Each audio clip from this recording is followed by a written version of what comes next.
Hello, hello, hello, hello, hello, everyone. Welcome to another episode of Sree's daily global COVID-19 show. My name is Sree Sreenivasan, and it's my honor to convene this daily conversation around various aspects of the pandemic. Today is episode 207. We've done 207 episodes in 207 days, and we have a very special show for you this morning. You're going to get to meet Manisha Koirala. She is one of the biggest Bollywood stars and the author of Healed, How Cancer Gave Me a New Life. She joined us on April 11th for episode number 30, so that was a long time ago. And we're so grateful to her for joining us again on our show. You will meet her in just a moment.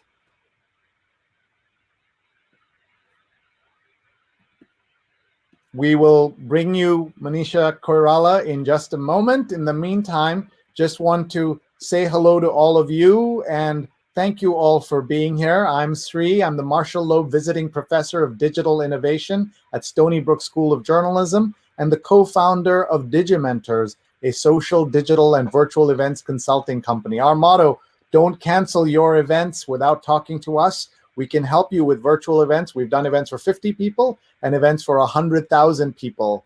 And we also put on talk shows and things like this. So if you want to chat, please email me. My email address is right there on the screen. If you have not seen our show before, we have, in the first 200 episodes, had more than 1 million viewers and 148 million social impressions. We've had 357 guests. 208 of them have been women from 67 cities and 19 countries, including the chief scientist of the World Health Organization. We are live right now on Scroll Global and Scroll.in, one of India's leading news, information, and culture websites, where you can find our archives on youtube.com/Sreenet. We're able to do this because of our sponsors, who we will thank later in the show. And we're able to do this because of our awesome producers, Rose Horowitz at Rose Horowitz 31, and Vandana Menon, Vandana_Menon. Please follow them as well. So are you ready to talk about various aspects of Bollywood and the pandemic and everything that's happening in India? You're going to meet Manisha Koirala in just a minute. We should also point out that we are, of course, watching what's happening at Walter Reed Hospital, where the President of the United States is, after being diagnosed with the coronavirus, is under observation for several days, as we've been told. And so after we speak to Manisha, we will have two doctors joining us to talk about the medical aspects of this very big issue, and also what we can learn about the safety of all of us all around the world. And you'll meet Drs. Sujana Chandrasekhar and Marina Kurian, who will join us at the end of this show. So now let's bring on Manisha Koirala to talk to us and to share with us what's happening in India and so much more. We're very grateful to have with us right now Manisha Koirala. Hello, hello. Hi, namaste. Namaste. Thank you for coming back on our show after 6 months. It seems like a lifetime ago. I have put on my kurta for the first time in many months so that I can try to be in the same league, but failing miserably here. Very nice to see you. My first question always is, how are you? Where are you? And how's your family managing through everything? Sri, I'm in Nepal, in Kathmandu, and me and my family, by the grace of God, we are fine. We are doing well, and it's a great weather here, though. A little colder. I'm sorry, I'm wearing my T-shirt. Just a jumper, a little warmer because it's night here, and yeah.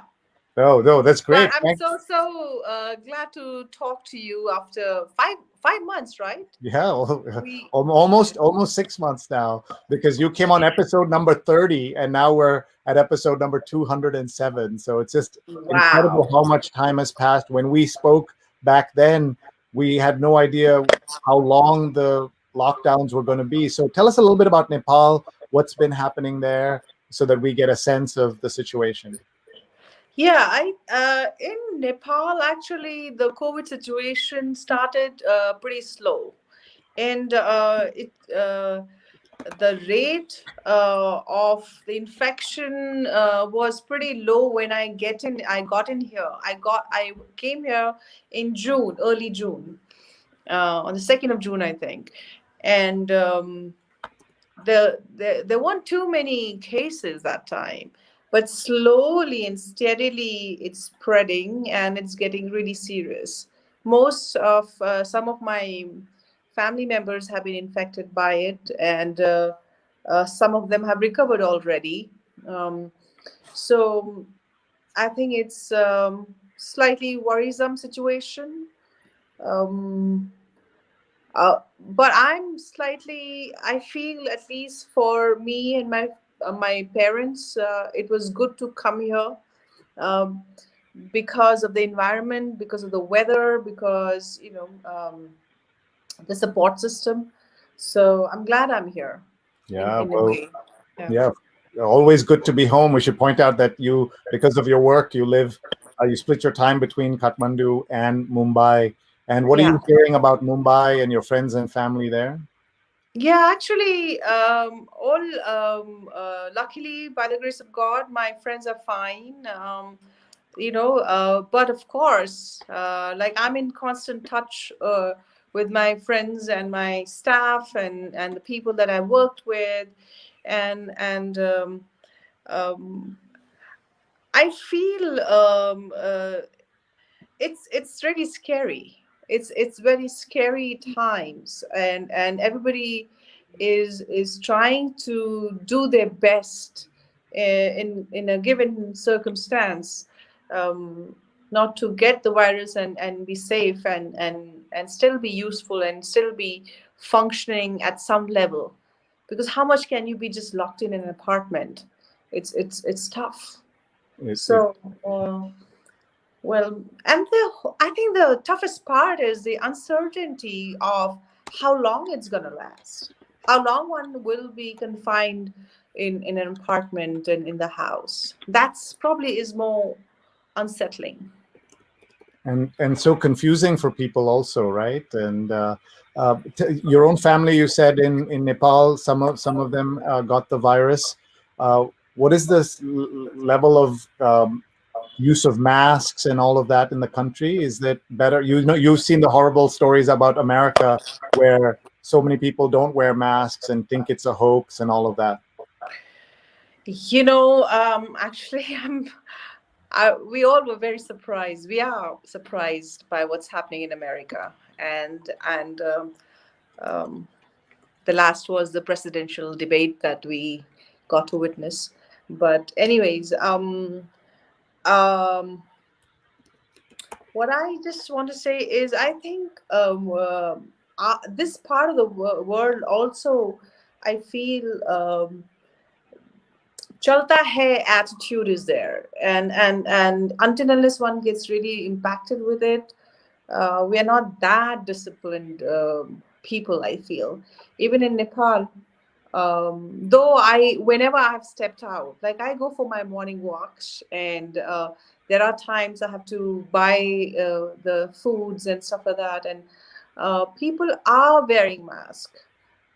People are maintaining certain social distancing, but I see the news, I check, and there's so many places where people are still not that careful, and so many other issues which in a society which is actually coming up, because of this pandemic, because of work and economy, and all that has been impacted so badly that one this whole uncertainty of when one can start living a normal life um, is pretty huge.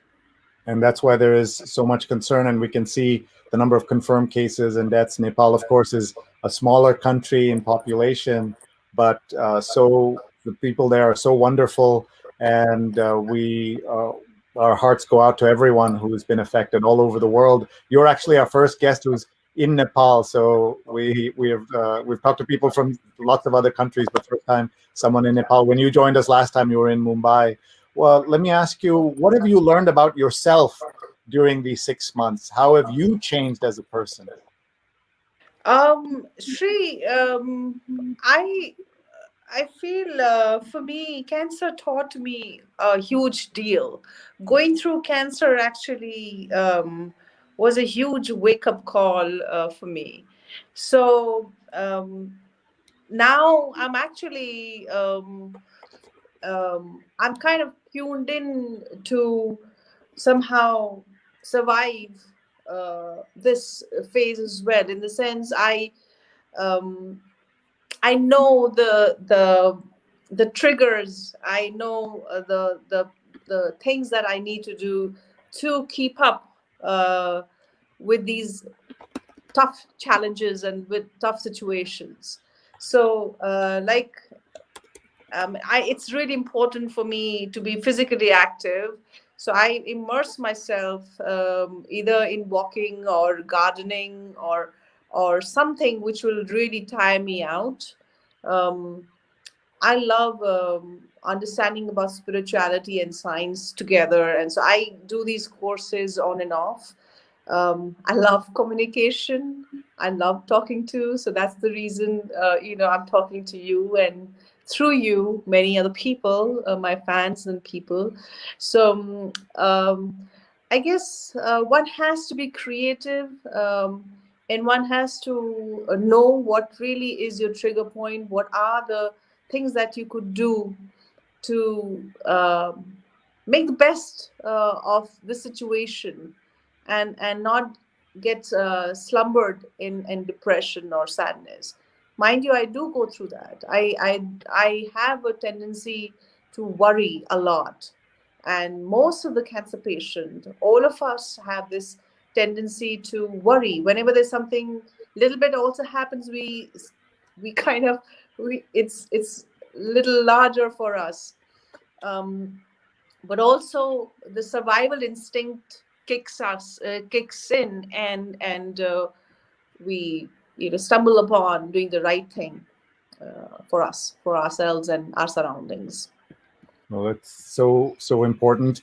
Folks, you're watching a conversation with Manisha Koirala, Bollywood star, and the author of this book, Healed. And it's How Cancer Gave Me a New Life. And you heard her talk about that. We'll ask her for some of her advice on people who are dealing uh, with situations like cancer and also everything else that's going on. Manisha, we had on the show the head of non-communicable diseases of the WHO, meaning chronic diseases such as cancer and diabetes and all of that. And she was saying that during the pandemic, people are not paying enough attention to these other conditions. And so people are suffering from that. And please tell us your own situation with cancer right now. You're clear, and talk about that, please. Yeah, Sri, the thing is, it's so right. And the fear of COVID is so huge that, some other elements which are really life threatening probably is getting backtracked. So, a lot of the doctors that I work closely with for, generating awareness, and I'm in constant touch for my own reasons, they do share that with me. And I guess it's so much in our faces, this whole COVID fear. But I somehow, Sri, to me, living, having a life after really a grave cancer diagnosis has kind of make made me, how do I put it clearly? Kind of, I look for an opportunity to be grateful. I look for an opportunity to stay really, no matter what, how the situation is. There is hope. There is this positive, this thing. I keep on working whatever makes me happy and joyful and sharing. And so, like, we know so many people's job has been impacted with COVID, and there's so much of uncertainty regarding financial situation in their lives.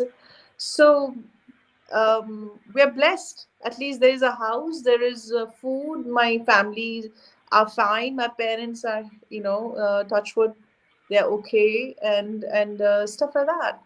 Little small little things, focusing on doing baby steps, uh, right things, correct things. Um, and also at a time like this, I feel if we can reach out and be of some use, of some support, of some help to someone, I think that'll also be great. There's a lot of people who are feeding now. There's a lot of hungry people. I've been actually following one chef who lives in New York, who's been feeding a lot of people in India. I think that's such a huge contribution in these days. And there's a lot of Vikas Khanna, you're right. Vikas Khanna has yeah. fed more than 50 million people. He's been on our show also. It's been great to see what he's I been able to do. Yeah, I think that's so good. That's so good to see that. And there are some NGOs who are working in Nepal as well, who are feeding people every day. You know, so just in a time, I feel, I have really strong faith in humanity. And no matter how bad the situation comes, I think we are resilient race. We can overcome it, and we can turn out any difficult situation can actually turn out to be a space where we can grow as human being, and our humanity can survive and thrive in bad times. So let's keep the fingers crossed. um, So and beautifully put. Thank you. That is so wonderful. I'm reading from the preface in your book. It starts, "May you realize your limitless human potential and rekindle your inner spirit to face every challenge life throws at you." That was your note to your readers. Tell us about your message in the book. Why should someone who may not have cancer still read the book? What would they learn? Well, it's a story, Sri. I've tried to be as honest as possible. I have bared my soul in it, at the cost of, slightly. I thought I'll be ridiculed. I'll be, gossiped about, or judged. But I decided, no, I need to tell my story. I need to tell my struggle, sorrows, pain, fear, um, and then also about how I overcame my health, so that people who could be having challenges in their life, it could be health crisis, it could be anything, relationship crisis, because I have written that also in my in that book, uh, emotional or financial or health, whatever crisis. I think we can rise from the ashes, and we have that endurance, we have that resilience, um, and all here, all of us have that in us. So I just hoped and prayed that through telling my story, they can see that in themselves and come out of their challenges and tough times. One of your chapters that I want to highlight to everyone is called "Cancer as My Gift." And you have a quote here from Chris Cleave: "A scar does not form on the dying. A scar means I survived." The survival rate for stage 4 ovarian cancer, according to the American Cancer Society, is only 19%. But I'm still here alive despite not being expected to live. How is cancer a gift? Well, I feel I understood the value of life and value of health after my cancer diagnosis. And somehow before the diagnosis, I was very careless with my life and my health and everything. And, when I was diagnosed with cancer, I was at my lowest ebb, lowest place. My marriage had failed. Emotionally, I was a wreck. I mean, it was just it was a long period. I feel I was pretty broke. And when I got cancer, that was like a huge, humongous wake up call. And it's only when you feel that's I can't say you. It's only when I felt that my life was slipping by me, I realized the value of life. And that's why I say cancer really shook me up and came as a gift. And it's like God's been kind. I'm alive and I'm healthy and I'm cancer free. um, but and I also feel if hadn't been for cancer, what it would have taken for me to really wake up and not be depressed, because life is so precious, our health is so precious. And so I this whole sense of being grateful towards life, and to be grateful to be healthy and to be able to do things, and to um, fulfill our dreams, and whatever. So um, that realization came because of cancer diagnosis. So that's why. Well, I know people will benefit from hearing your positivity in the middle of all of this pain. Let's do what we call a global tour. There are people who've been commenting, and we want to just hear from them. Jonathan Borstein's watching from the East Village. He has watched 207 episodes in a row, and Wow. he helped me host a show last night about what is happening in New York and how does New York bounce back. He lives in the village, and I know that you spend time in New York, and we'll talk more about that too. Baba Kumar is thanking me for you being here. He should be thanking you. Twyla Duncan, who is a fan and who met you the last time you were in New York, says hello. Kiran says, hi, Manisha. I'm so glad you are doing so well. You're an inspiration to me during my journey through the same madness. It's been a while since we connected. Wow. And It's so good. It's so good to connect to people who've gone through the same, and yeah. And did you thank feel you. there's a No, I think people sisterhood? should thank you, and I should thank you, Sree, because of your podium, because of you, I can meet people. Oh, thank you. Do you feel there's a sisterhood of women who've gone through these issues, and you feel a kinship to them? Absolutely, absolutely. It's just that when somebody's gone through cancer, it's just that we know what that person has gone through. We know how fearful it's been, the journey. So there is automatically a connection, empathy. You know, we just um, it's just that when one is able to see that long period of struggle that one has to go through, automatically, you connect with the other person. And that certainly makes such a big difference when you're able to do that. Krishna says, great to see Madam Koirala on the show. People who are not from South Asia might be surprised at that kind of wording, but it's very common to say ma'am and madam to women you respect, and so you see that. Hi, ma'am, again. So nice to see you. Monica says, hi, Manisha, and tuning in from Hong Kong. So you have fans all over the world joining in. We have a kiss here. We have Dhiren watching from Melbourne. He's a friend of ours, a family friend from Fiji. When I went to high school in Fiji, Dhiren is a friend, and now he's watching from Melbourne. I'm sure you've spent time in Australia. I love Australia. And I what love about a Australia. memory of Hong Kong that you would like to share?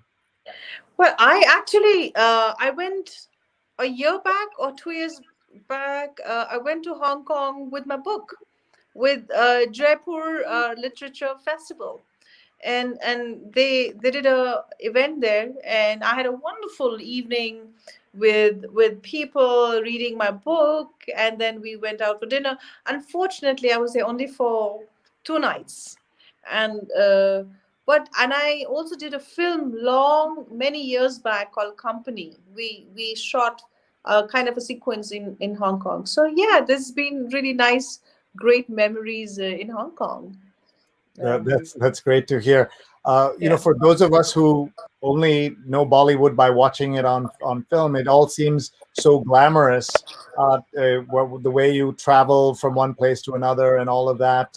How much do you miss of the traveling part of your life that has been on hold for 6 months?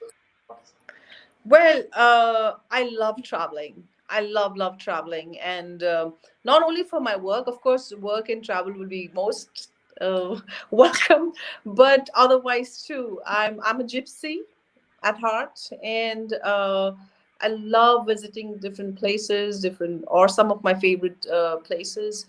So yeah, I really miss. In fact, a little secret is that I every week, every 10 days, I make a plan to travel. And when I see the situation, then I say, oh, maybe not now. I'm gonna put it on hold, and I'll do it next week or after 10 days. And yet again, I try and do that. So I've been attempting to travel. At least traveling in your mind. Sukhbir says, MK, you are just brilliant. We have someone saying, good to see you again. You met you last year in Goa at a conference. And so many other comments coming in. We won't have time to or just go through all the comments. My favorite actress, says Dhanji. And Thank you. Monica says, your book is beautifully written. And people are tagging their friends. We have a greeting from Silver Spring, Maryland, in Pradnya. That's just outside Washington, D.C. Have you spent time in Washington? Yeah, Sri, I have my aunt, my boa, living in Virginia, and so I travel a lot to DC, and but I every time I'm in US, I do visit my aunt, my boa. So yeah, quite a lot, I would Kruti say. says, loved Manisha in the movie Muska. Yeah. And and my mom is watching from Kerala. Hi, Amma, love you. Happy birthday! It was her birthday yesterday, Gandhiji's birthday, Oh, so she celebrates oh, with Gandhiji. And I love you, Amma. belated happy birthday. Thank you. She'll be thrilled. You should know that because of my father's work as an Indian diplomat, wherever we lived overseas, there would be, in the embassy was one of the places where these Bollywood stars would come and for Indian food, for example. One of my oldest memories Yes, is living in Russia, the Soviet Union in the 70s, and having people like Raj Kapoor Raj and Kapoor. in our, Yeah. in our home. That's one of my earliest memories, and of course we lost Rishi Kapoor this year, and we'll talk about the losses that the Bollywood industry has had this year. At least three great legendary actors have passed. Important stars have passed. But this Yeah. is my memory of and what I want to tell folks is that Manisha, who you're seeing here, is you see how down to earth she is. She That's my memory of some of these other folks as well. And by the way, in the 70s, I remember there was a young new actor that was coming up and coming. Nobody knew him, and that was a young man named Mithun Chakrabarti. Oh, So 70s. yeah, yeah. Wow. She had just made a Wow. movie, and so and the first Bollywood movie I ever saw was a movie called Kati Patang, which I saw in Moscow in 1974, 75, and I still remember watching that film. And my children know all the songs because we play it all the time, and that's the connection that Bollywood has. And you know that you have fans who are not Indian. And what is your understanding of why Bollywood has appealed to people who have discovered it? Not everyone's discovered, but who have discovered it, they really make that connection to Bollywood in surprising ways. I think, honestly, I feel honored to be part of Bollywood. It has given me a huge career, and it has made me be recognized in various part of the world and receive love and affection from them. It is such a wonderful space, I feel, to tell a story, to sing and dance, to um, and it talks about the culture, about the places, the story. I feel, when I hear your story or you hear my story, there is instant heart connection, and that's what cinema do. That's what books, literature, and cinema, or any kind of stories, or song and dance. There is some kind of a heart and soul connection, and Bollywood has a flavor to it.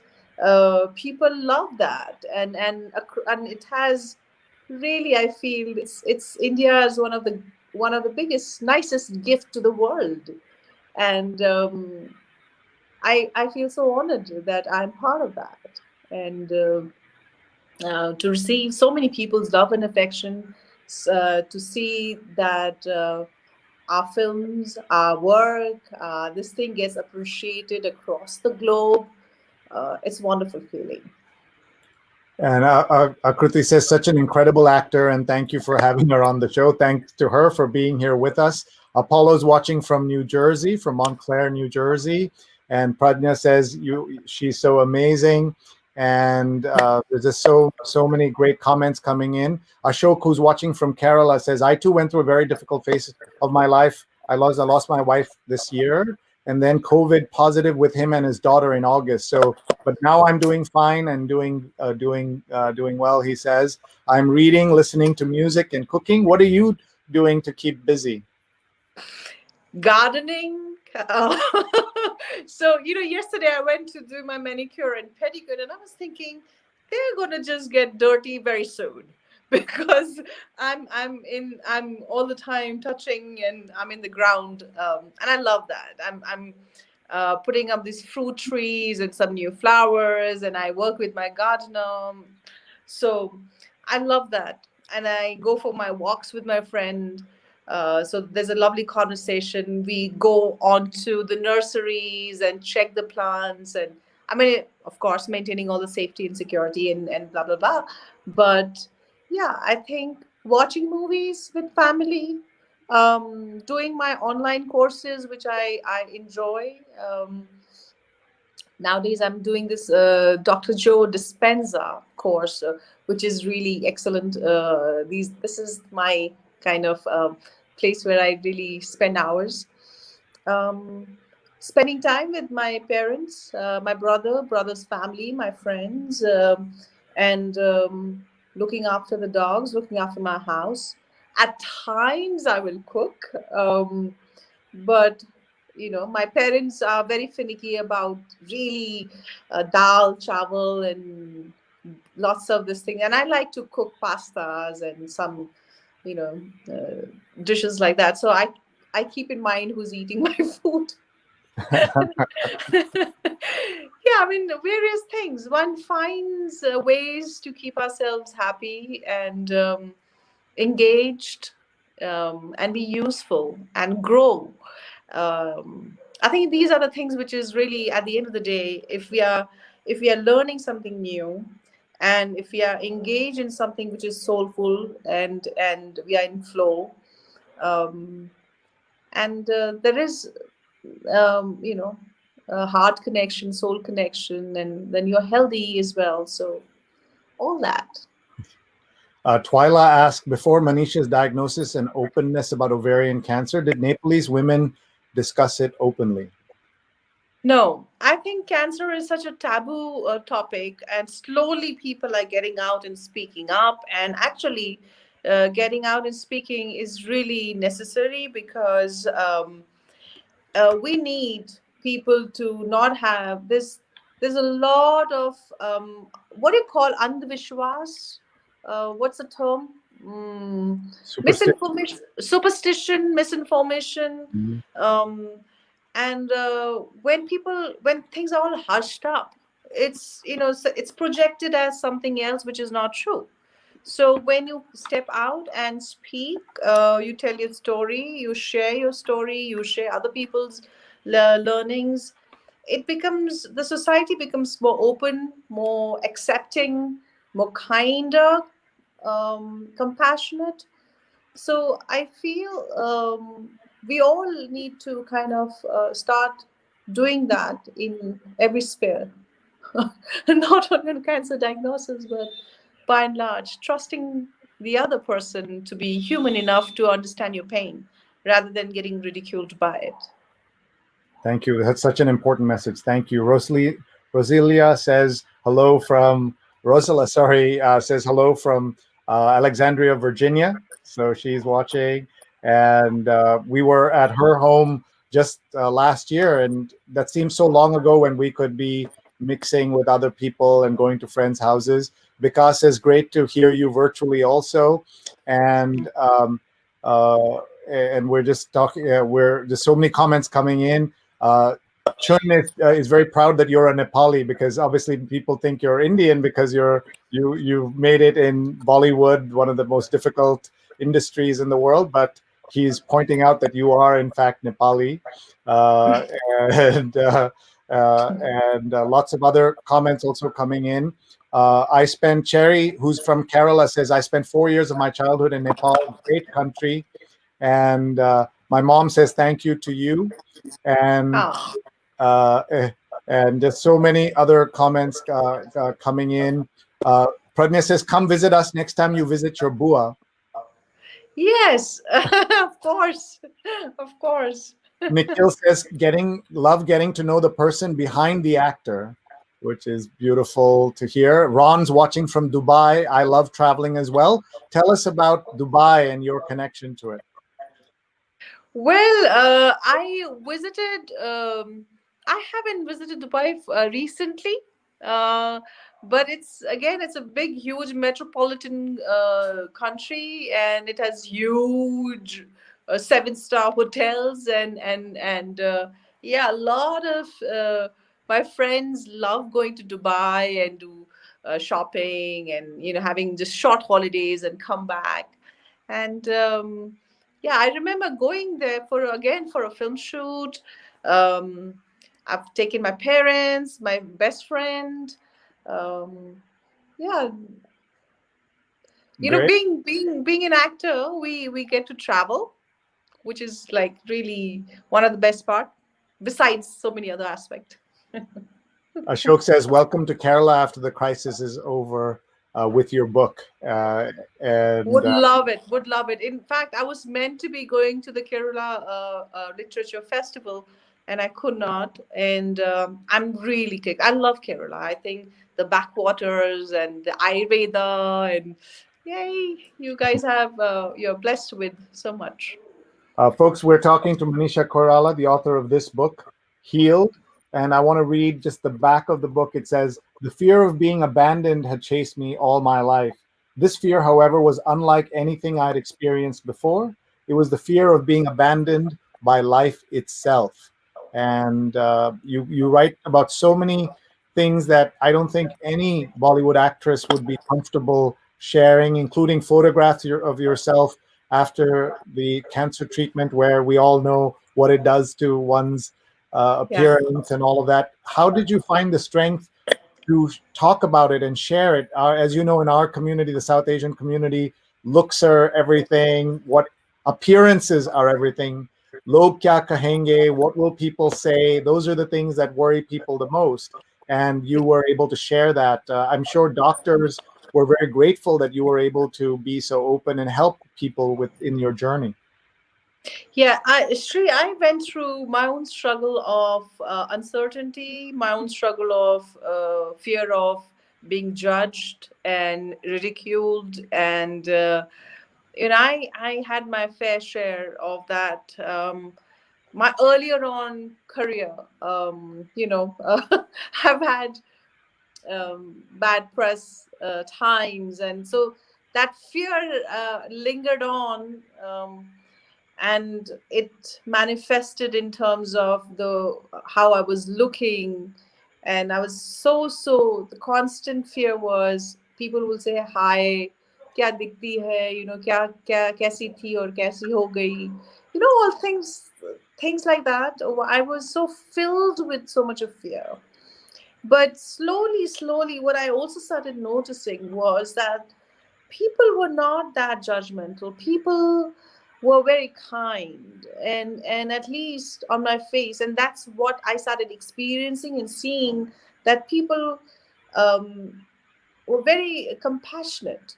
So with that kind of experience, I decided, okay, I need to be earnest, I need to be honest, and I also for my own sake. Um, so when years would have happened, hopefully, and if I've survived a long life, and I wanted to open the pages of my own book, I would see, I would remember what I went through. So for my sake as well as for the people's sake, I needed to be honest and bare my soul and hope against all hope that I won't be ridiculed and I won't be judged.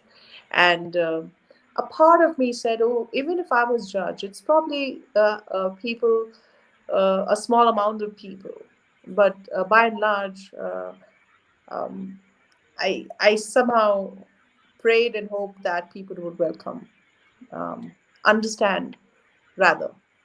Well, they certainly did. And here's Monica saying, since she met you at the Asia Society last year, I watched a bunch of your movies like Dil Se and Maska and Red Healed. You are beautiful and brilliant. And and at the Priya Aurora says, I'm such a huge fan, Manisha. Who was your favorite co-star or someone you wished to work with? So I guess two questions. Who was your favorite co-star and someone you wished you could work with? My favorite co-stars, I've actually I've worked with some really profound, good actors. Whether it's Rishi Kapoorji, whether it's Irfan Khan. Um, I recently finished a film with Adil, whom I really have a high respect for. Um, and I am fan of Amir Khan's films, and I love the way he transforms himself from one role to another character, and his movies are always, there is certain undercurrent messages, and so I like his films. And I had an opportunity to work with some of the very good actors in Bollywood or Indian film. Kamal Hassan ji, for that matter, he's a brilliant, iconic figure in acting. What a man, So whether it's Amit ji, uh, so I've had a good fortune of working with some of the really legendary actors and superstars. So I'm happy with that. My personal favorite has been Amir Khan because of the movies that he makes nowadays. I love that. Whom do I wish to work with? Um, Honestly, I haven't thought on those lines at all. I just want to get good roles. I just want to be able to stretch my boundaries of performance and push myself a little further and act even better. Uh, you know, um, be better at my own skills in my job. I haven't thought of otherwise which actor. It's very, very nice to hear all those great names and people who I'm sure would include you in their list of people that they worked with and enjoyed. Here's a question from Chennai. Sam Daniels asking, with all the vibrant pluralistic film industry in India, like Tamil, Telugu, Kannada, Malayalam, Bengali, how does she look at Bollywood appropriating the title of Indian cinema in the world arena and Bollywood projecting itself to be the sole representative of Indian cinema? No, that's a valid question. That's a very, very valid question. And honestly speaking, though when we talk of Bollywood, it's generalized that it's from Bombay. It's a term most of my serious actor friends or film people, they don't like it. A, because it's a copy of Hollywood. Um, um, and so B, it's only from Bombay, so it's a Bollywood. Shri, I would like to say that I had a good fortune of working with great directors from Bengal. Rituda, I worked with him. What a good actor Proshanjit is. I mean, I learned from such wonderful performers and great actors, and I worked in South many films, and as I said, Kamalji, Rajnikant sir. Shankar Garu, Mani Ratnam sir, and Shyama Prasad ji, and Lenin sir. So many legendary figures I have worked, and when I use Bollywood, everything is in that. So it's basically Indian film industry, um, and just to make the life simpler, one is using the twang, one is using the lingo, one is using the term, but in a sense, it means whole of Indian film industry, basically. I think that's a great way to understand this. Just a couple of more questions and comments I just want to read here. Abhishek says, "All the best, ma'am," and we wanted to show a story that just came out this week about a movie that this show. Can you just tell us about Indian Sweets and Spices, please?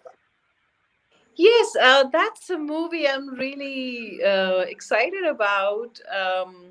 It's my first American um, film, and the producers are the same people who made Crazy Rich Asian, and it has a great script.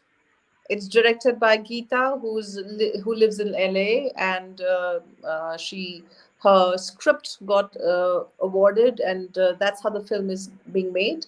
And I have some really great co-actors. Adil, of course, is a wonderful actor. Sophia Ali, and she's a phenomenal actress. I was so happy in our first script reading itself. The all the cast members uh, was so well prepared, and I was wow. I would from each and every dialogue to each and every expression, everything was, to the T. So the level of professionalism was really huge on the set. So I'm really kicked about it. It's a great story. It is an entertainer, plus it has some message which is really relevant in today's time. So I'm looking forward for its releases, and I'm looking forward for people to give me a feedback. Tell us what's happening in this still that we're looking at. Well, it's actually it's a celebration, as you can say. Me and Adil are cutting a cake, and my children are there, and it's a celebration. It's a party. It's an upscale family of immigrants, and first generation and the second generation, and all that. And tell us the quick storyline. It's a store or a Oh, restaurant. again, it just basically the name, the title of this thing is just a metaphor. It's just the name of a shop, but the film revolves around this family who live in a suburban side of New York, New Jersey, and they are affluent family, and the confusion the daughter faces when she comes back home to the school from school, and she sees what's been projected is not really true, and she edges her mother to actually come out, and show the real self. And yeah, I mean, it's like first generation of immigrant, how their value system is, and what's going on there, and then the second generation of the youngsters, um, how they are.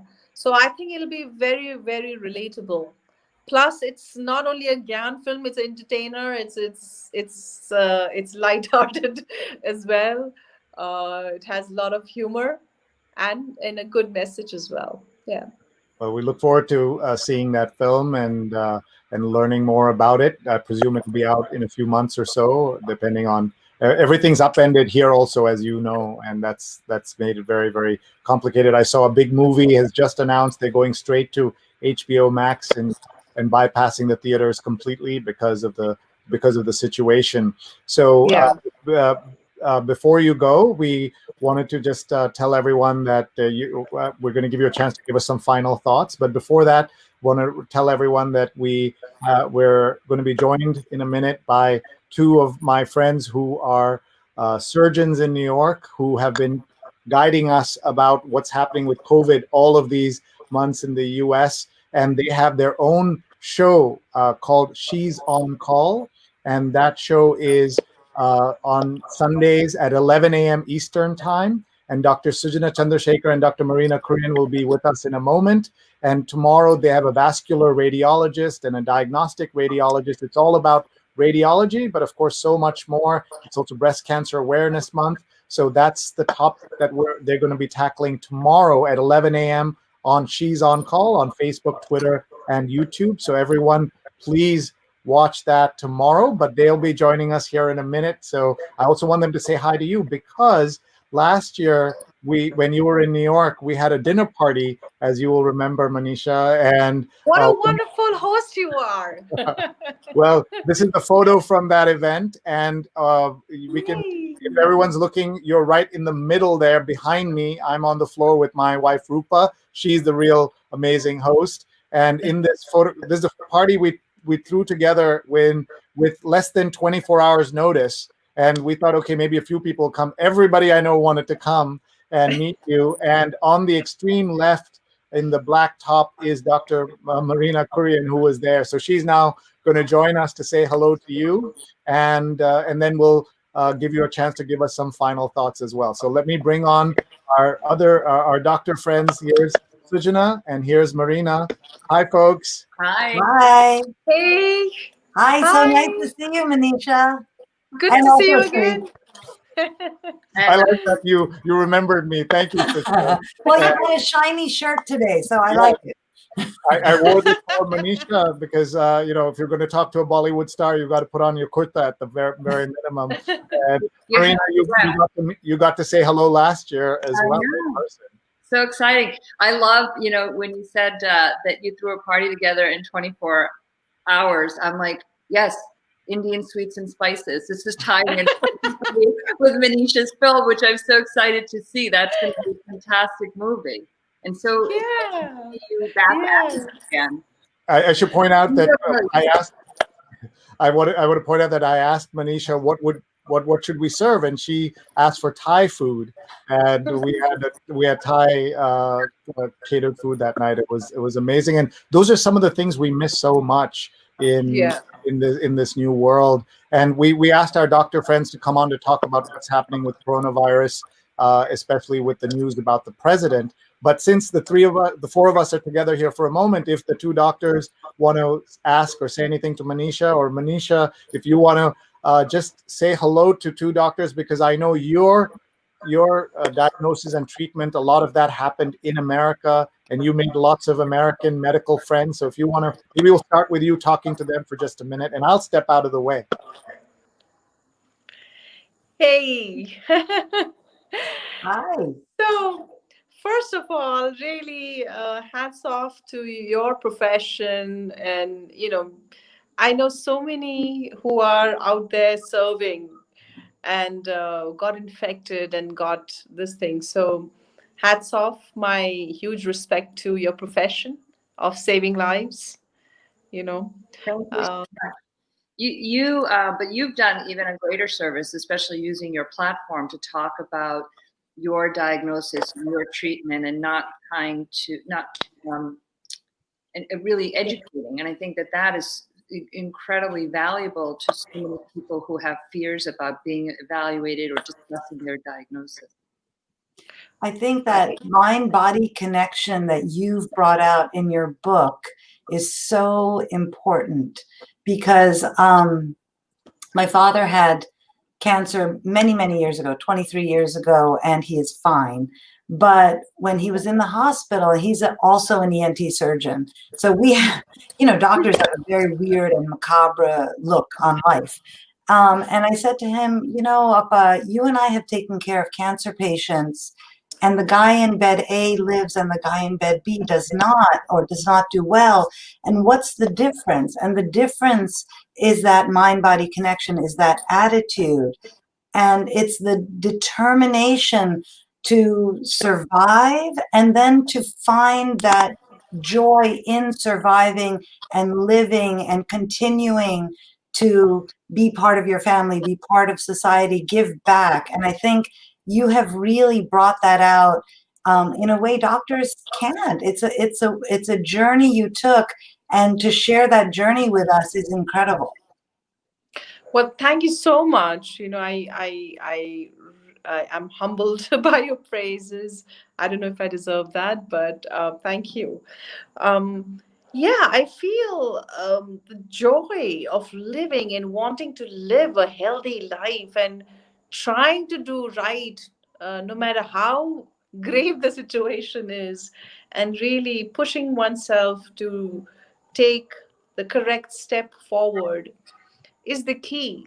And the will to live and the will to live and thrive is what pushes, I feel, all of us. Yeah. But I was also very fortunate, I have to say that I was very fortunate that I had a huge backup, my family support system, friends, family, people on, who have loved my work, my fans, my well-wishers. So I feel um, even there was a time when I would lose hope, they wouldn't allow me. So I didn't have a chance but to do the right thing. So let me take this opportunity. I really want to ask, what are the things that you do when you go to the hospital now? I mean, what are the safety measures that you take, and how do you feel about it? And please share that. Well, we are all wearing as much PPE or personal protective equipment as possible. So before we enter the hospital, we have to fill out a survey on our smartphones so that we attest that we have not been somewhere or been exposed to sick people or had a fever or so on. They take our temperature. I wear, and I think Marina as well, I wear both the N95 mask and a surgical mask over it, because even in this country, we are reusing materials because there's some scarcity of materials. I had to put some makeup on today. Well, one, because I was seeing a Bollywood star, come on. But also because all the skin on my nose got completely rubbed away over the last 2 days of wearing this scratchy N95 mask. So I had this sort of weird red stripe going on my nose because the one layer of skin got peeled away. So we're wearing masks, we're wearing eye protection, we're wearing gloves. We're sanitizing the rooms in between patients. Our patients, for the most part, are really respectful and they keep their masks on. And frankly, if they're uncomfortable, if I'm doing a procedure and they're feeling a little faint or they're feeling overwhelmed, because I have my protection, my nurse has her protection, they can actually take their mask down and be as comfortable as possible to get through that procedure. I know. So the difference is that she's in people's faces all the time, and I'm actually not. I work on their bellies, so I don't have to wear an N95. So my big word right here has been okay. But now on, Suju, I'm calling you Stripe. Like, just call me Zebra or something. It was horrible. But it is, we do a test, we go in. I feel completely safe in the hospital. We restarted surgeries in New York in May 18th. So I stopped March 16th and restarted May 18th. And it was about 8.5 weeks or so. And, I felt safe doing it then. So just right when we're operating, we have a lot more stuff on, and we'll wear the N95s. We've kind of been reserving for the COVID positive patients, depending on what we're doing.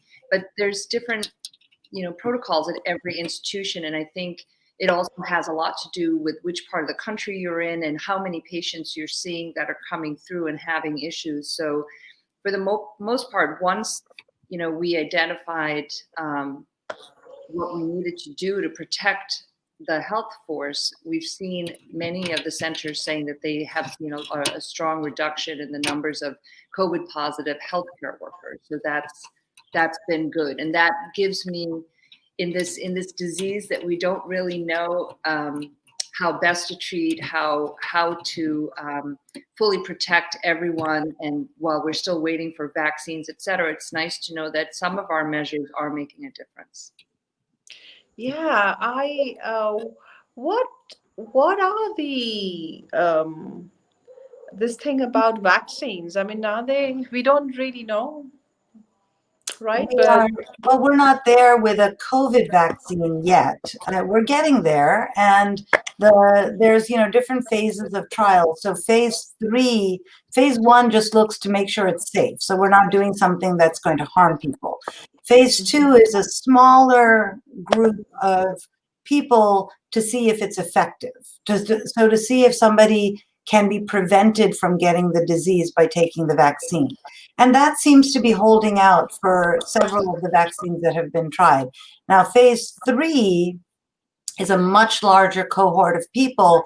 You vaccinate a large group, and these are only being done in adults, so we don't have any data in children. And, in the United States, we have some issue with enough people of all races signing up for these trials, right? So there's quite an interesting other dialogue there. But once phase 3 is done, and it looks like not only is it safe, but it seems to be effective, then the rollout starts. And that rollout probably, based on the guidance from the federal government, will start in the second or third quarter of 2021. We do have another vaccine that's really important to take, which is the flu vaccine.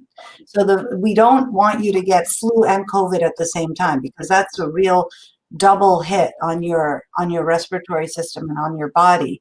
So we are urging people in the Northern Hemisphere, where flu season is starting, to take the flu vaccine. In the Southern Hemisphere, where they saw much less flu and much less flu complications this year, which is really good. And then Mark Lee had a question. He said, don't doctors make the worst patients? And yeah, we do. So I do my best when I go to a doctor. I let them know I'm a doctor, and then I tell them I know ENT, so if I have an ENT problem, okay. But otherwise, please treat me as a patient. VIP care is not good care. You want to be treated like everybody with evidence-based care. So I think Mark's question was really about whether you got the flu shot. She did. I haven't yet. Today's my day. I'm going to CVS, and hopefully, it goes well. I just couldn't. The hospital does offer it for employees, but I haven't been able to catch up to one of the days that they've been offering it. And, we're actually mandated at one of my institutions to take it by November 1st. So I got to get a move on, because it takes about 2 weeks to really get some sort of, immunity.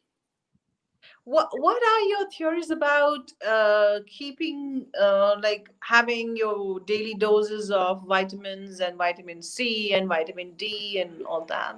Is that useful? I'm not doing any of it. I just vitamin. Yeah, me either. It's like your sock question from 2 weeks ago, Marina. Do I wear compression socks in the OR? Oh my God, I just cannot add one more thing to my life. I'm a good proponent of trying to eat healthy. I eat everything, but I prefer vegetables, and I think, frankly, Indian vegetarian diet is a really healthy diet. I'm not vegetarian, but I think choosing a healthy intake versus the not healthy really makes sense. There are people who swear by their supplements. I have morning tea. I have some doctors telling me they don't take, so it's so I get the message. Okay.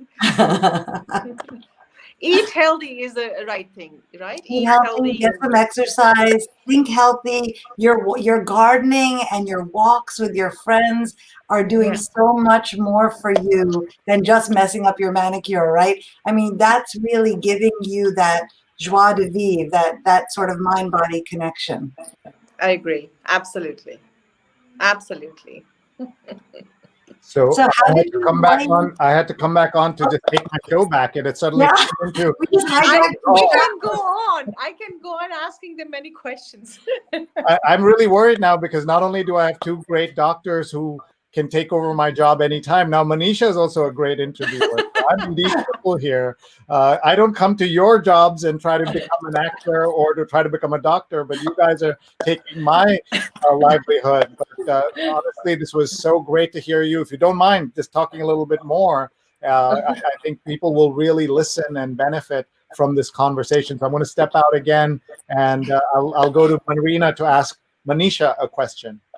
Oh, me? Well, you know what? It's interesting. I want to actually, I was gonna talk about the whole President Trump diagnosis and Melania and or the First Lady and also so many other people that were exposed to them. But you know, I know as a doctor that I think, Manisha, what do you think about this when you hear this has happened? And you know, what do your friends and family think about this? I think we're all educated people. We're educated in different levels. Like for us, you know, Suju and I, it's medicine, and then even our, you know, infectious disease doctor friends have even a little level above what we know, as well as the virologists and the immunologists. But what are the thoughts going through your circles about this diagnosis and finding? Yeah, you know, it's so. I've been following a bit of American news because I am keen to know what's happening in the world, and it was very worrying when I saw some of the states refusing to wear masks and refusing to do social distancing and take safety measures. So it was actually quite worrying.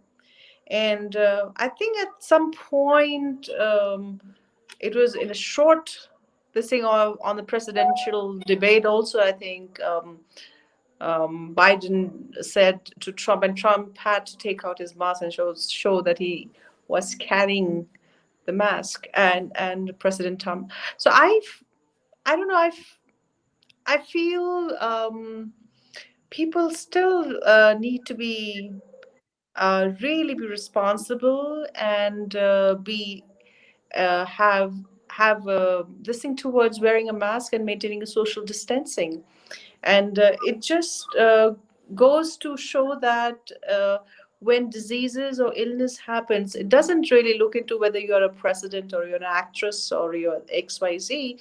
It just happened. You're a human being, and if you're vulnerable, you would probably get that.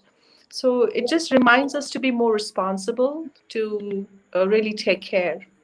Yeah, it is. I'll just point out that some of this is luck for a lot of people, but in this particular case, as we know, there was an event to roll out the nomination of the new Supreme Court justice, and at that event, two senators, the head of the Republican National Committee, Kellyanne Conway, one of President Trump's biggest spokesfolks, all of those people got sick because they didn't wear masks, because they were hugging each other. Like, these are things that we've been saying since March. These two doctors have been on my show saying, don't do that. And now look at the situation.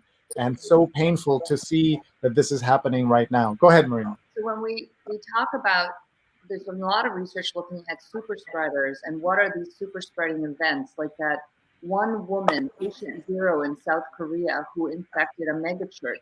How was it that so many times people who are asymptomatic can be with so many people, and yet they are not?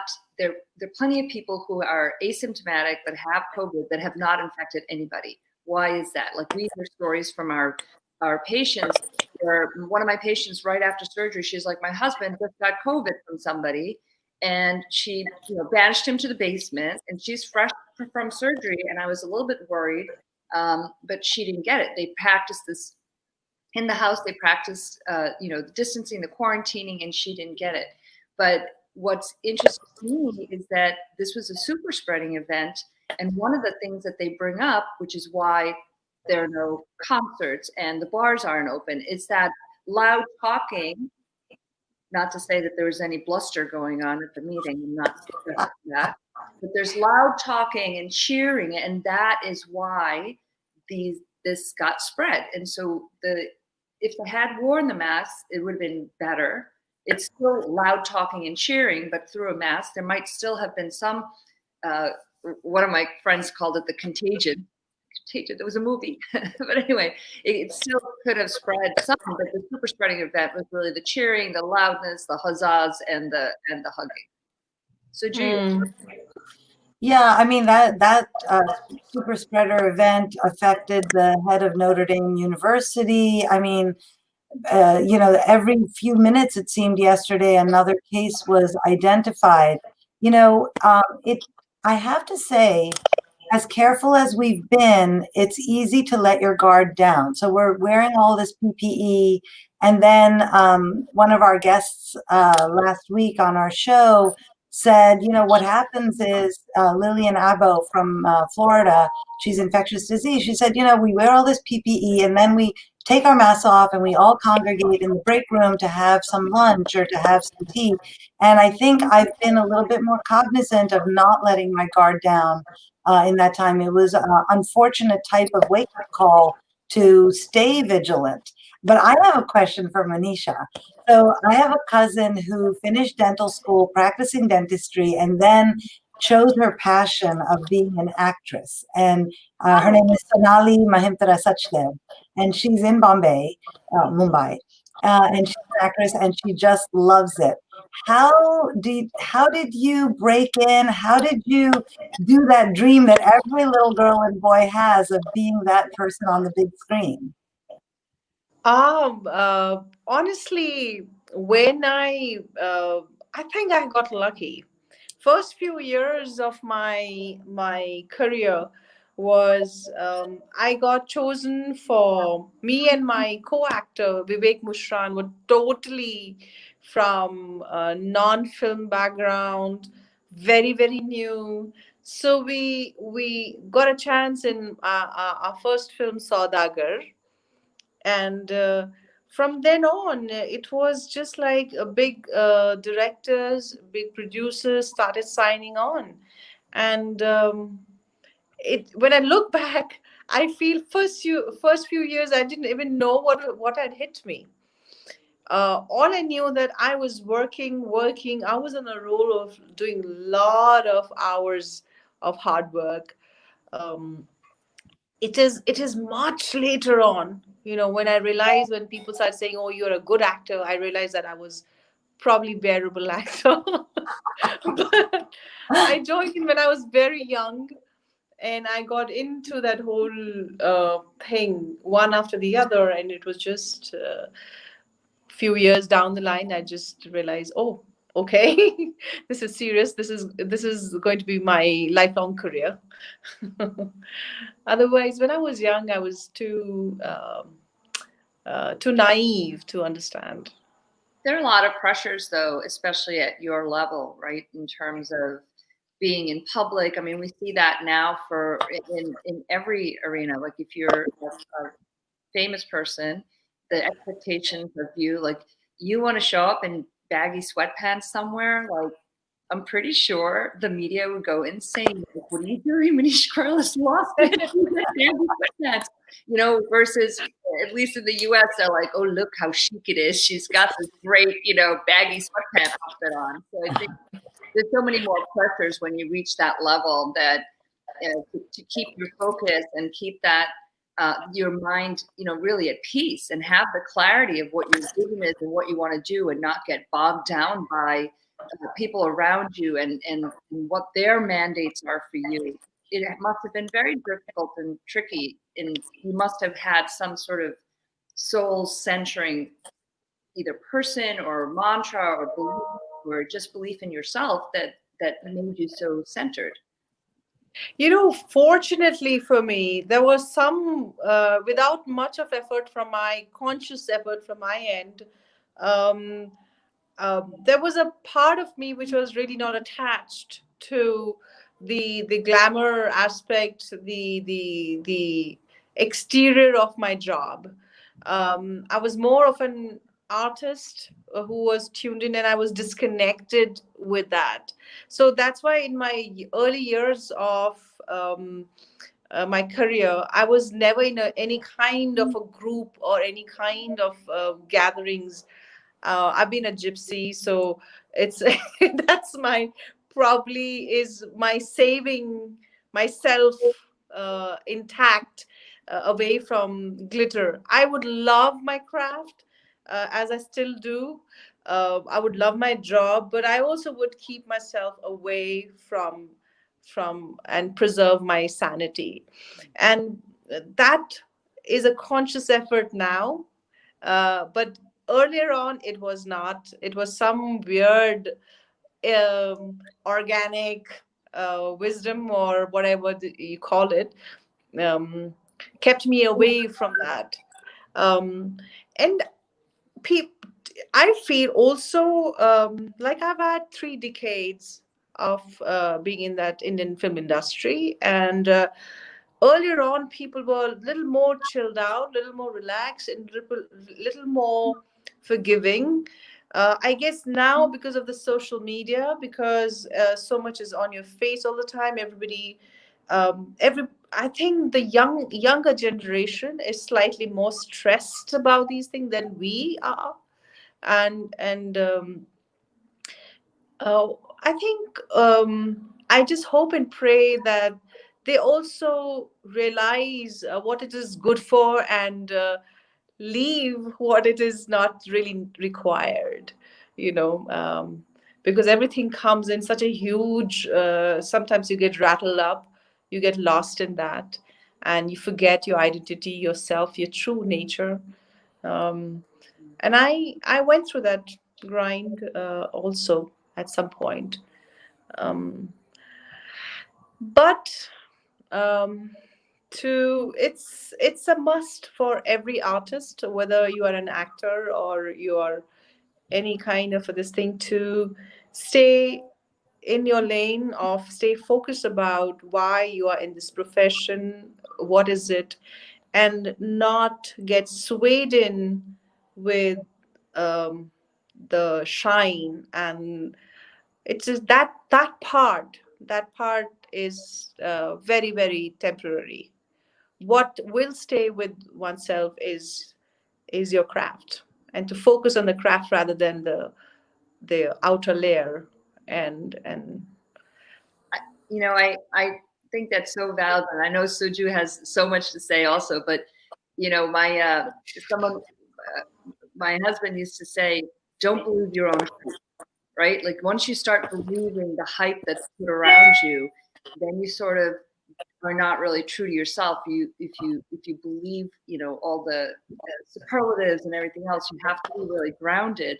And it seems that you really have followed that. And one thing also, when you said the younger generation, I'm like, no, there is an Instagram filter for looking fabulous, okay? That I haven't done yet, but it's there. So you could just take a photo and then post it, but it's a filter. So there's a filter. They used to say there's an app for that. Now there's a filter. There's a filter. Well, you're saying humility and focus, and Marina is 100% right. It's so easy to get caught up in how awesome you think you are, and I think having a family and friends and frenemies who ground you is actually really, really important, no matter what we're doing. Mark Lee wanted to know. He's awesome. He watches from North Carolina. And he runs a fantastic radio show. But Mark Lee wants to know, Manisha, what would you have done had you not been successful as an actress or an actor? I was preparing to be a doctor. It's all the same, guys. It's all the same. You go this way, you go that way. It's all the same. Because in my family, they're either doctors, engineers, or politicians. And somewhere I had decided, okay, I'm going to be a doctor. Yeah, but I really don't know. You're still helping people, right? So that's interesting, because your reach and you transport people in film, and you help them. So you actually have reached way more people than Suju and I have helping. Well, No, for our but you show, you now you we all have do our some fabulous show. serious. No, you all do some serious, great job. Your profession, I have a huge respect for it. You're saving lives. You're, helping people to live healthy, and you know, it's a huge contribution. Your job is. Well, thank you. We appreciate it. There's a question about flu shots. Get your flu shot. I think, whatever flu shot is available now is the right flu shot to get. We had an infectious disease expert on to say, please get it, in October, because it does take a couple of weeks, as Marina was saying, to build up the immunity, and you want to stay as healthy as possible. We've heard about all these sort of high ups in political party getting sick this end of this week with COVID, and we wish them all a full and complete recovery. But really, the way to prevent getting this disease is the 3 Ws: is wear your mask, wash your hands, and watch your distance from others.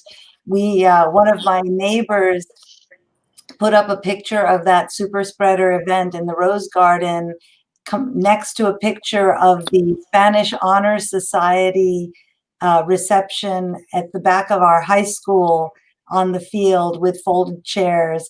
And the kids in the high school practice social distancing and masks and greeting each other with a wave or a namaste or maybe an elbow bump. So learn from the kids, do the right thing, and we will get through this while a vaccine is being developed. Yeah, for COVID. But the flu vaccine, there's been some question whether there's availability. I mean, check with your primary care doctors. That's important. They'll probably have it in their office.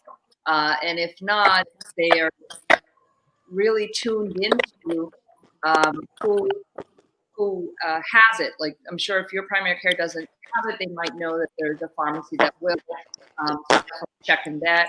And also, CVS Health has a lot of, we have a little crackle, huh? CVS Health, and so they have this. I have to say, Sree, it's so hard to watch that video for me. Like, it actually hurts my eyes to watch it. Now when I'm watching movies or TV shows, I'm like, oh yeah, that was COVID. Everybody's without a mask and together. Sree, you're muted. You're muted, honey. I just wanted to say thank you. I just wanted to say that this picture you're seeing is Senator Mike Lee of Utah after he tested positive, before he tested positive. This is that event, the super spreader event. And just now, breaking news: Senator Ron Johnson of Wisconsin, who was also at this event, has now tested positive. 3 senators testing positive at the same time. It's kind of shocking to see that this would happen here. We want to let Manisha say goodbye. So if she gets a chance to come back on, she may be having some tech issues, but if she comes back on, we'll let her say goodbye. For everyone watching, if you can just give us, as our doctors here, a little bit of guidance for what to understand about this. What does this mean now that this has happened to the president? He was in a bubble of sorts, but they had such lax rules within that bubble because intrinsically they didn't believe that this is real. They called it a hoax and everything else, and he was able to get sick, and all of these people get sick as well. I think, one thing is that everybody gets the disease in a different manner. So it's unfortunate that all of these politicians have gotten the disease. I truly believe that. Originally, when this came out, I had a fever in February. I was like, oh, maybe I had it. So I wanted to check my antibodies. But the real issue is the disease is so different for so many people. At the beginning, when it's symptomatic, you may have it very mild, you might have it incredibly severe, and you can die from it. The other critical piece that we've spoken around about a couple of times on the She's on Call show is that there are patients that get the disease, recover, and still have symptoms. I spoke with one of my patients the other day. She got it, and she recovered, but she's still so fatigued. She's so thankful she's working from home, but she really doesn't have any energy. She's on steroids because her lungs are still not up to par, so she's put up some weight because she's been on steroids for a month. Most times when we give patients steroids for respiratory symptoms, it's a short term, like you're on it for, you know, anywhere from 3 to 10 days. I mean, she's been on it for over 30 days. And it's what we're going to see in terms of what, and we're going to talk about this tomorrow, but we're going to see is that there are going to be about, you know, 700,000 patients or 70,000 patients that all of a sudden come in with symptoms that need to be treated. Looking at, you know, 10% of patients that get COVID have longer term symptoms. Yeah, and if you look at the rates of serious illness, no, luckily, you know, 80+% of people who get infected with SARS-CoV-2, which is the virus that causes COVID-19, 80% or more will have a very benign course, like a cold or a very short pre-flu. But when you're over 70, and if you have any comorbidities, which is, you know, any sort of heart disease, diabetes, obesity, lung issues, the risk of mortality, of dying from COVID, is about 3%. And the risk of having significant serious disease is 15 to 20%, including long-term disease. So the problem is, what we can gather is that in the White House and surroundings, they felt that testing was going to keep the virus at bay. No, testing doesn't prevent you from getting the virus. Testing tells you if you are infected. What prevents the virus is the 3 W's, is the wearing the mask, the watching the distance, the washing your hands. So, you know, I haven't shaken hands with anybody since March, right? So, you know, you just really need to follow these simple rules, allow your community, your environment to do the testing, to do the tracing of the contacts, because they've got to go back to all those people in the Rose Garden and all the people that the people in the Rose Garden interacted with for 3 to 5 days before and subsequently, and they've got to go back, and those people should be isolating right away. Vice President Pence should not be on a campaign trail at all, because he was sitting right in front of Senator Lee in that event. So you have to isolate, you have to quarantine, and you have to do that contact tracing to keep this as controlled as possible. I really, you know, unfortunately, I'm over 55. I'm at a high risk group if I get this, of going towards that serious disease. So we need to be very cognizant that there are relatively simple things we can do. You know, how many of us have like 1 million masks, you know, sitting right by our bedside, right? So or our table, just wear your mask, wash your hands, watch your distance. When you come in from the outside, take off your mask, hang it somewhere to dry, take off your shoes, wash your hands, and go about your life. And I think if we do this, there have been several healthcare providers infected, but there have been many, many more who were able to avoid this disease, even though we take care of sick patients, even though, as Marina said, like, I'm in your face with it, by doing very, very simple strategies to keep ourselves healthy and our families healthy. So the other thing is, though, you can get a negative diagnosis, right? So Pence and his wife are negative, but they're negative on the day they were tested. And it takes, after an exposure, up to 7 days. So usually they say 3 to 5 days and then get tested.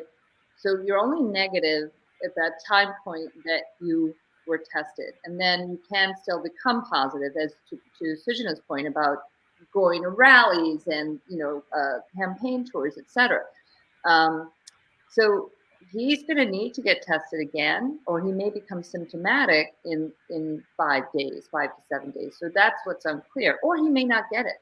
And that's the interesting thing about the way this virus is, that not everyone who's exposed is going to actually contract the virus. And I think repeat testing is also important if you can stomach it. There are rapid tests now, and then definitely the contact tracing is very important. So just, you know, if you've been exposed, you really should quarantine. You should get tested. It's to protect other people. And I think that's what's important, is the humanity of trying to be there for your fellow, your neighbors, your peers, your colleagues, and not ignore the risk, because the risk is so high. And some of those senators are, I think, much older than you, Suji. So, you know, if anyone could be older than me, they certainly are. Folks, this is so great. I want to remind everyone that you folks have a show of your own that airs on Sundays at 11 a.m. Eastern on Facebook, Twitter, and YouTube, and on WBAI at 2 p.m. Eastern on the radio in New York. Tell us about tomorrow's show. It's going to be super fun, that's for sure, as all our shows are. But tomorrow's show, we're going to be talking to Breast Cancer Awareness Month. We're going to be talking to 2 radiologists that actually do different things within their specialty, and just kind of break down a lot of the radiologic interventions and diagnostic things that these guys do that completely change our world. Like, well, Suju and I can look at a patient and actually, you know, feel a bump, or, you know, Suju is looking in with a scope, or also she's you know, looking at the neck and palpating. Getting these x-rays gives us such a better look at what actually is happening, how extensive is a process, and also, you know, findings that were completely unexpected. So they're such an integral part of medicine, and so it's just really a wonderful opportunity for us to highlight or showcase our colleagues.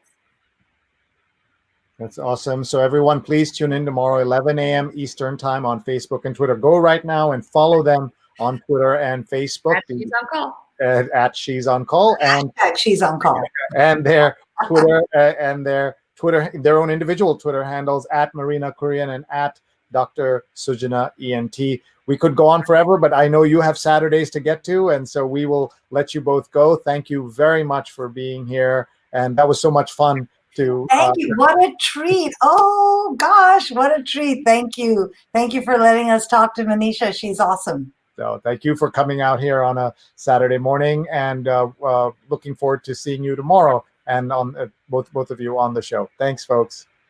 Bye, everybody. Bye-bye, and great to see you both. That was an amazing hour and a half that we just kind of breezed by. We got to talk to Manisha Koirala and our 2 surgeon friends. Please check out She's on Call. Weekends are busy around here. We have this show on WBAI that's going to come up at noon Eastern. Elizabeth Chu, who is the Center for Public Research and Leadership at Columbia Law, is going to talk about school reopenings. And John Cho is going to talk about what's happening in Flushing as we try to recover from COVID-19 in New York.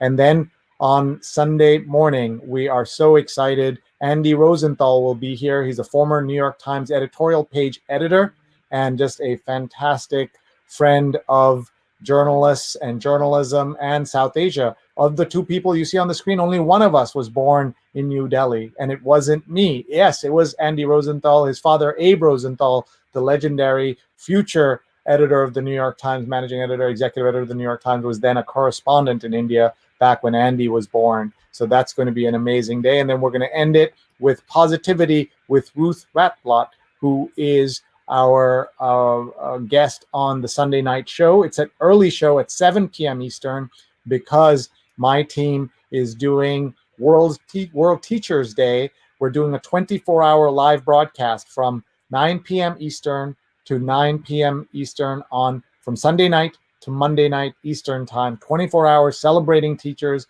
We all love teachers, of course, and we are super excited about being part of that program. And that's what we do at Digimentors. If you have folks who you know who want to talk to us about their virtual events, please connect us. My email address is right here, and we do all kinds of virtual events, talk shows, things like that, conferences. We'd love to talk to you. So thank you very much, everybody, for being here. We want to thank our sponsors, as always, including Charles Cunnincarroll, The Inventor in You, a step-by-step guide to your first invention by Charles, a developer of more than 80 patents. And check out guidetoinvention.com.